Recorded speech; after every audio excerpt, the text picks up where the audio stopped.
साल 2007 में केरला के वायनाड के एक छोटे से गांव में निर्मला एक स्कूल टीचर थी। रोज की तरह अपने काम से घर आकर घर का सारा काम करना यह उसका डेली रूटीन बन गया था।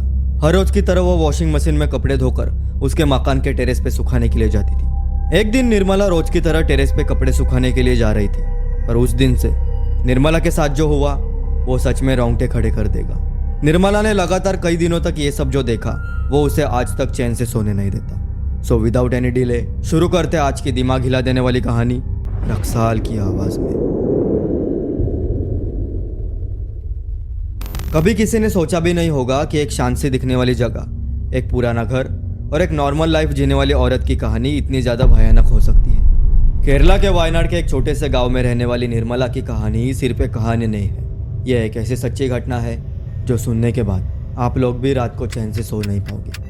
यह कहानी एक ऐसे हॉरर इनकाउंटर की जो सच में आप सबका दिमाग हिला के रख देगा। सो इसकी शुरुआत हुई थी 2007 में। आगे बढ़ने से पहले निर्मला का पहले बैकग्राउंड जान लेते हैं, इससे कहानी और डिटेल में समझ आ जाएगी। निर्मला एक 29 साल की स्कूल टीचर थी, शांत स्वभाव की, अपने काम से काम रखने वाली। उसका पति राजन एक गवर्नमेंट डिपार्टमेंट में काम करता था और उनका एक 6 साल का बेटा भी था जिसका नाम था अर्जुन। 2006 के दिसंबर में राजन का ट्रांसफर केरला के वायनाड डिस्ट्रिक्ट के एक रिमोट प्लांटेशन एरिया में हुआ। वहाँ के स्कूल ने उनको रहने के लिए एक बंगला भी दिया, एक पुराना ब्रिटिश जमाने का मकान जो एक बड़े जंगल के बीच था, पूरी तरह अकेले। जब पहली बार निर्मला ने वो बंगला देखा तो उसे लगा कि ये काफ़ी अलग जगह है। बंगला बहुत बड़ा था, लकड़ी का बना हुआ, बाहर से सुंदर लेकिन अंदर से पुरानी चीज़ें और एक अजीब सी खामोशी। पड़ोस में कोई नहीं था और सबसे नज़दीकी गांव तक जाने के लिए भी आधा घंटा लगता था। दिसंबर खत्म हुआ और जनवरी चालू हुआ 2007। गांव के कुछ लोगों ने निर्मला और राजन को एक बात समझाई थी कि मैडम इस बंगले के पास रात में मत घूमना, जंगल में बिल्कुल मत जाना, क्योंकि रात में यहाँ बाहर जाना ज़्यादा ठीक नहीं है। अभी राजन ने तो ये नॉर्मल बात समझकर टाल दी, पर निर्मला के मन में एक छोटी सी चिंता रह गई। उसे गाँव वालों के बातों में कुछ तो अलग लग रहा था। पहले कुछ दिनों तक सब कुछ नॉर्मल चल रहा था। निर्मला स्कूल जाती थी, अर्जुन घर में खेलता, राजन काम पर जाता, पर आगे जो होने वाला था वो किसी ने सोचा भी नहीं था। फरवरी 2007, एक शाम निर्मला घर के आंगन में कपड़े सुखा रही थी। जंगल की तरफ से एक हल्की सी ठंडी हवा चल रही थी। तभी उसने एक आवाज सुनी, एक गीत, मलयालम भाषा में। मधुर आवाज थी, लेकिन उस जगह पर उस वक्त किसी के होने का मतलब ही नहीं बनता था। यह सुनने के बाद निर्मला ने जंगल की तरफ जब देखा तो वो खुद कंफ्यूज रह गई। एक औरत सफेद साड़ी में एकदम शांत खड़ी थी, दूर लेकिन साफ दिख रही थी। वो निर्मला की तरफ ही देख रही थी, थोड़ा सा मुस्कुराई भी, लेकिन कुछ बोली नहीं। निर्मला ने तुरंत उस तरफ देखा, लेकिन वो औरत जंगल के बीच गायब हो गई। उस रात निर्मला ने सपना देखा और उसे सपने में वही औरत दिखाई दी जो उसे कह रही थी कि मेरे साथ चलो। उसका हाथ ठंडा लग रहा था, बर्फ जैसा। सपने में निर्मला को लगा जैसे उसका शरीर ही नहीं रहा। तभी उसकी आँख खुल गई और सच में उसका हाथ ठंडा पड़ चुका था और वो पूरे पसीने से भरी पड़ी थी।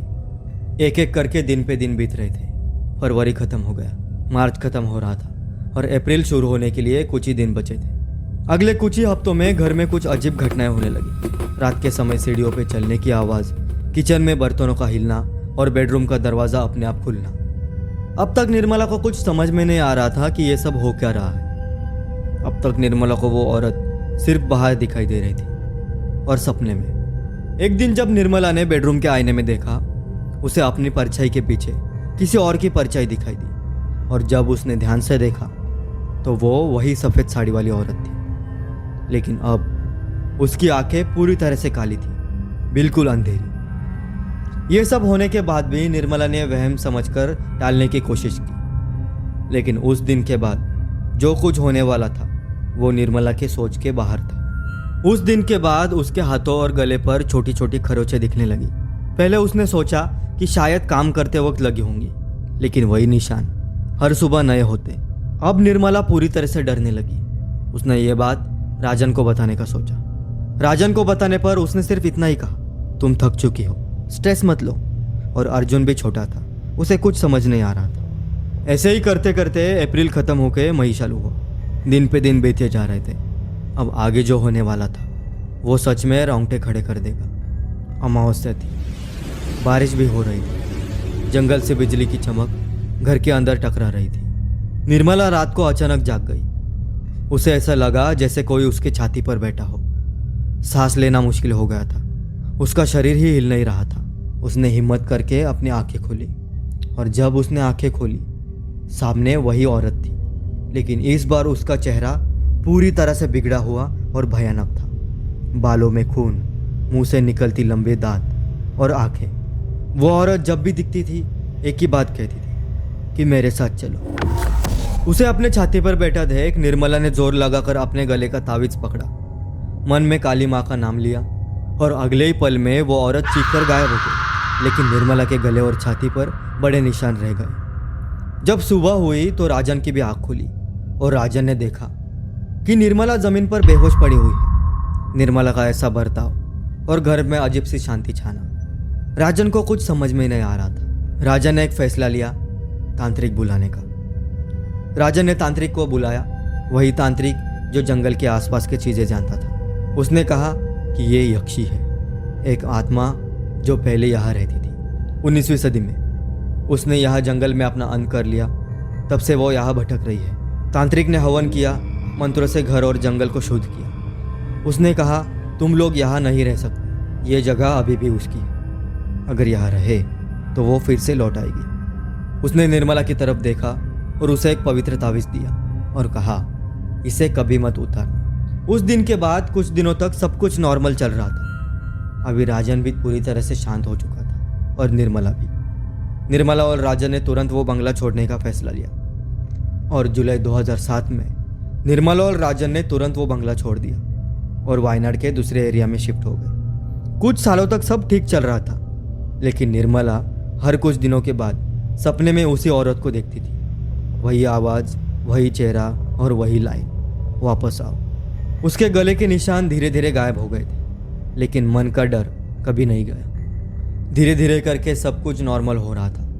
निर्मला भी अभी पूरी तरह से शांत हो चुकी थी, लेकिन अब भी निर्मला उस घटना को कभी नहीं भूल पाती। यह सिर्फ निर्मला की कहानी नहीं है, ऐसी बहुत से लोग हैं जिनके साथ ये घटना हुई है और ये ऐसी घटनाएं हैं शायद हम कभी जान भी नहीं पाएंगे। लेकिन एक बात तो सच है, कुछ जगह ऐसी होती है जहाँ सिर्फ लोग नहीं रहते। वीडियो अगर पसंद आए तो थैंक यू मत बोलो, एक लाइक, एक खतरनाक कमेंट और लाइफ टाइम के लिए सब्सक्राइब कर दो, क्योंकि रक्साल यहाँ हकीकत की वो चीखें सुनाता है जो कोई सुन नहीं पाता। सी